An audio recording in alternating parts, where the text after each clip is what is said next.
नमस्कार दोस्तों, कैसे हो आप सब। दोस्तों इस वीडियो में मैं आपके लिए एक खुशखबरी लेकर आया हूं।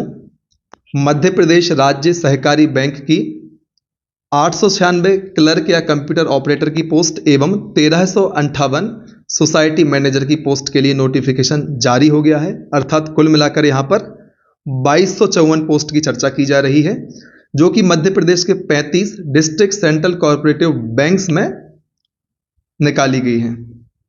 दोस्तों इस वीडियो में हम सबसे पहले बात करेंगे कब से फॉर्म भरना चालू होना है, फॉर्म फीस क्या है, क्या क्वालिफिकेशन रखी गई है, कितनी पोस्टें आई हुई हैं, एग्जाम का पैटर्न क्या होने वाला है, एग्जाम का सिलेबस क्या होने वाला है। इन कुछ महत्वपूर्ण बिंदुओं पर हम चर्चा करेंगे। यदि आप इस नोटिफिकेशन को डिटेल में पढ़ना चाहते हैं तो आप हमारे टेलीग्राम चैनल को ज्वाइन करके इस नोटिफिकेशन को वहां से डाउनलोड करके पढ़ सकते हैं। टेलीग्राम चैनल की लिंक हमने अपने डिस्क्रिप्शन बॉक्स में आपको प्रोवाइड की हुई है। वीडियो के डिस्क्रिप्शन बॉक्स में जाएं और उस लिंक के माध्यम से टेलीग्राम चैनल को ज्वाइन करें। वहां से आप आराम से इस नोटिफिकेशन को डाउनलोड कर सकते हैं। तो चलिए दोस्तों शुरुआत करते हैं। कब से एग्जाम फॉर्म फिल होना चालू हो रहे हैं दोस्तों, तो आप एग्जाम फॉर्म को 25 नवंबर 2022 अर्थात कल से आप इस एग्जाम के लिए फॉर्म फिल कर सकते हैं। और कब तक आप फॉर्म फिल कर सकते हैं दोस्तों, तो 25 दिसंबर 2022 तक आप इस परीक्षा के लिए आवेदन कर सकते हैं या एग्जाम के फॉर्म को फिल कर सकते हैं। इस प्रकार से 1 महीने का टाइम आपके लिए इस फॉर्म को फिल करने के लिए दिया गया है। अब हम चर्चा कर लेते हैं फॉर्म फिल करने में आपको कितनी फीस लगेगी। तो दोस्तों जनरल, ओबीसी एवं ईडब्ल्यूएस के सभी कैंडिडेट के लिए 500 रुपये एग्जाम फॉर्म है। इसके अलावा एससी, एसटी एवं पीएच कैंडिडेट के लिए 250 रुपये फीस निर्धारित की गई है। दोस्तों इसके अलावा 18% जीएसटी आपको अलग से देना होगा। अब यहां पर चर्चा की जा रही है कि date of downloading of call letter for online examination, अर्थात ऑनलाइन एग्जामिनेशन के लिए कॉल लेटर आप कब डाउनलोड कर पाएंगे, कॉल लेटर या एडमिट कार्ड आप कब डाउनलोड कर पाएंगे, तो around 7 days before examination date, अर्थात एग्जाम डेट के 7 दिनों के पहले आप इस कॉल लेटर को डाउनलोड कर पाएंगे। और डेट ऑफ ऑनलाइन एग्जामिनेशन दोस्तों यहां पर अभी नहीं दी गई है। इसके बाद यहां पर बताया जा रहा है date of declaration of result of online examination, कि इस एग्जाम का रिजल्ट कब आएगा, तो उसके बारे में जानकारी दी जा रही है कि around 10 days after the conduct of online examination, जब भी आपका ऑनलाइन एग्जाम होगा उसके 10 दिनों के आसपास आपका रिजल्ट घोषित कर दिया जाएगा। 10 दिनों के भीतर आपका रिजल्ट आ जाएगा। तो दोस्तों आप ध्यान रखिए, कल अर्थात 26 नवंबर 2022 से फॉर्म फिल होना चालू होंगे और 22 दिसंबर 2022 तक इसके लिए आप फॉर्म फिल कर सकते हैं। दोस्तों इसके बाद हम चर्चा करेंगे पोस्ट की। तो दोस्तों यहां पर सबसे पहले बैकलॉग पोस्ट के बारे में चर्चा की जा रही है। दोस्तों बैकलॉग पोस्ट ऐसी होती हैं जो पिछले बार भरी नहीं गई थी। ऐसी पोस्ट जनरल के लिए सामान्यतः नहीं होती हैं, होती ही नहीं है। बाकी कैटेगरी में जिनकी जितनी जितनी पोस्टें खाली रह गई थी या भर नहीं पाई थी, उनको बैकलॉग पोस्ट के माध्यम से अलग से निकाला जाता है, जिसमें जनरल कैटेगरी की पोस्टें नहीं होती हैं। तो दोस्तों क्लर्क और कंप्यूटर ऑपरेटर के लिए 503 बैकलॉग पोस्ट हैं, संविदा के लिए 117 एवं सोसाइटी मैनेजर की 169 बैकलॉग पोस्ट यहां पर हैं।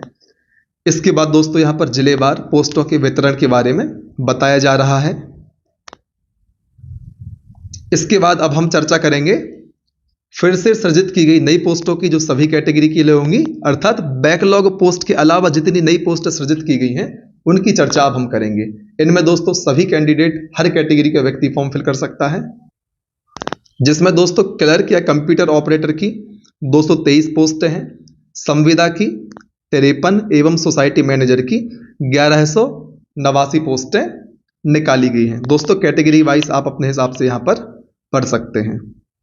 इसके अलावा अब यहां पर जिलेवार पोस्टों की फिर से जानकारी दी हुई है, जो कि बैकलॉग के अलावा जितनी पोस्टें निकाली गई थी उनके बारे में आपको बताया जा रहा है। दोस्तों डिटेल में यदि आप इस नोटिफिकेशन को पढ़ना चाहते हैं, आप ये सारी जानकारी पढ़ना चाहते हैं, तो आप इस नोटिफिकेशन को डाउनलोड करें, जो आपको हमारे टेलीग्राम चैनल पर मिल जाएगा। अब हम बात करेंगे पोस्ट वाइज क्वालिफिकेशन की।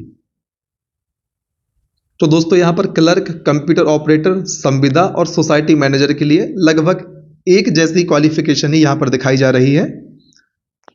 जो भी इस फॉर्म को फिल करना चाहता है उसके पास ग्रेजुएशन होना चाहिए किसी भी ऐसी संस्थान से जिसको गवर्नमेंट ने मान्यता प्रदान की हुई है, और एवं उस व्यक्ति के पास हिंदी एवं इंग्लिश टाइपिंग का नॉलेज होना चाहिए, एसेंशियल है। ठीक है।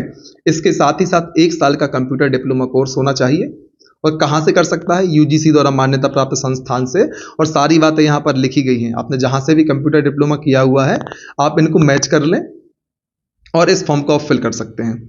इसके अलावा बताया जा रहा है कि the following qualifications will also be considered as equivalent to above, मतलब ऊपर दी हुई जितनी क्वालिफिकेशन है, यदि आपके पास ये सारी डिग्री हैं तो आप फॉर्म को फिल कर सकते हैं। आपके लिए फिर ऊपर वाली क्वालिफिकेशन अलग से रखने की आवश्यकता नहीं है।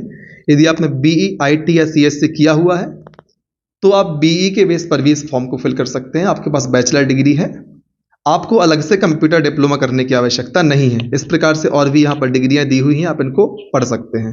दोस्तों एक बात जो आपको ध्यान रखना है, यहाँ पर प्रेफरेंस दी जाएगी कॉमर्स ग्रेजुएट को, प्राथमिकता दी जाएगी कॉमर्स ग्रेजुएट को, आप इस बात को भी ध्यान रखें। तो दोस्तों यहाँ पर हमने बात करी एसेंशियल क्वालिफिकेशन की, जो इस फॉर्म भरने के लिए आपके पास होनी चाहिए, कि आपके पास या तो ग्रेजुएशन हो और 1 साल का डिप्लोमा हो, कंप्यूटर डिप्लोमा, डीसीए, पीजीडीसीए ऐसा कुछ, या फिर आपके पास यदि कंप्यूटर डिप्लोमा नहीं है तो आपके पास इनमें से यदि कोई डिग्री है तो आप इस फॉर्म को फिल कर सकते हैं। दोस्तों यहाँ पर नोट में दिया भी है कि 1 year computer diploma course is not necessary for the candidates having degree और पीजी एस अंडर बी, यदि आपके पास है सीएसई आईटी से, MCA, BCA, MSc IT, SC, SC, ये सारी चीजें यदि आपके पास हैं तो आपके लिए 1 साल के कंप्यूटर डिप्लोमा की आवश्यकता नहीं है। आप इस बात को ध्यान रखें।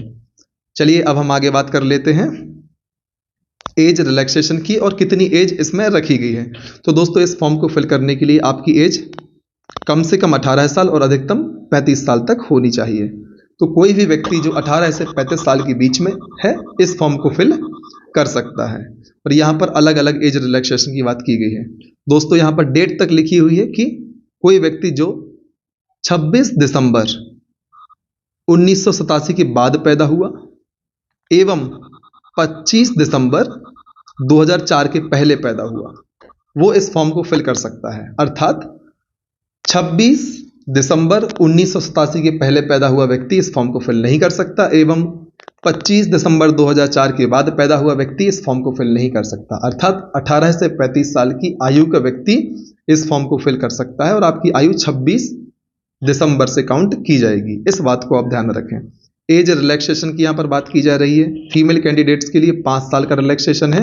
यदि कोई भी महिला है जो 40 साल तक की है तो इस फॉर्म को फिल कर पाएगी। एज रिलैक्सेशन मतलब जो अधिकतम उम्र है उसके अलावा कितनी उम्र आपको और दी जाती है फॉर्म फिल करने के लिए, उसको हम एज रिलैक्सेशन कहते हैं। इसी प्रकार से दोस्तों SC ST के लिए भी 5 साल का एज रिलैक्सेशन है। आप बाकी कैटेगरी के लिए भी एज रिलैक्सेशन देख सकते हैं। दोस्तों यदि आप और भी जानकारी प्राप्त करना चाहते हैं तो आप इस नोटिफिकेशन को डाउनलोड करके जानकारी को प्राप्त कर सकते हैं, जिसका लिंक हमने आपको डिस्क्रिप्शन बॉक्स में दिया हुआ है। आप हमारे डिस्क्रिप्शन बॉक्स के लिंक से हमारे टेलीग्राम चैनल से जुड़ें, वहां से आप इस नोटिफिकेशन को डाउनलोड करें और इसको आराम से बैठ के पढ़ सकते हैं। दोस्तों यहाँ पर आपके लिए सारी प्रोसीजर दी जा रही है, किस तरीके से आपको फॉर्म फिल करना है।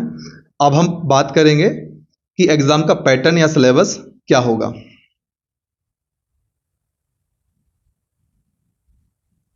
तो दोस्तों अब हम यहां पर बात करेंगे एग्जामिनेशन पैटर्न की या स्ट्रक्चर क्या होगा आपके एग्जाम का, कौन कौन सी चीजें आपसे इसमें पूछी जाएंगी। तो दोस्तों the structure of the online examination are as following, यहां पर दिया हुआ है for the post of computer operator and society manager.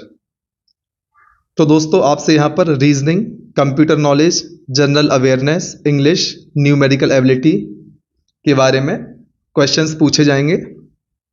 दोस्तों हर एक पोर्शन से, चूंकि यहां पर 5 पोर्शन है, आपसे हर एक पोर्शन से 40 क्वेश्चन पूछे जाएंगे। कुल मिला के 200 क्वेश्चन होंगे जो कि 200 मार्क्स के होंगे, अर्थात एक क्वेश्चन 1 नंबर का होगा।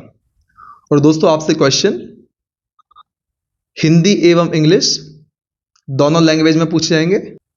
इंग्लिश के क्वेश्चन बस इंग्लिश लैंग्वेज में होंगे, स्वाभाविक सी बात है, वो हिंदी में नहीं पूछे जा सकते, नहीं तो फिर वो हिंदी का पेपर बन जाएगा।